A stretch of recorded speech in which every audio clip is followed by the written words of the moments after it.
Hi guys, in today's video I am going to tell you how to find research gap using AI.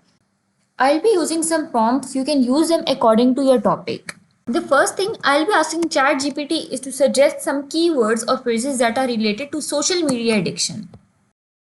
It has given me 20 keywords and phrases related to social media addiction.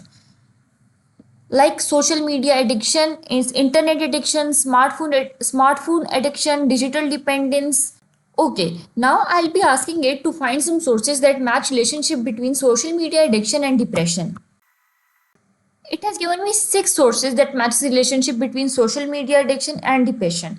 Now I'll be asking my third question. That is, highlight the main finding, implications or suggestion for future research. Social media addiction is positively associated with depression across different age group and culture.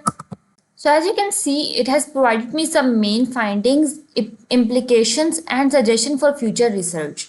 Now I'll ask it to generate some new keywords or phrases that are related to this subtopic, the impact that online self-presentation has on social comparison and mental health among college students. So here are some more keywords. Once you find a specific and original research gap, repeat the process for the purpose of identifying whether there is an existing gap or missing element in your knowledge. ChatGPT can be used to seek out other resources with new keywords or phrases and analyze them.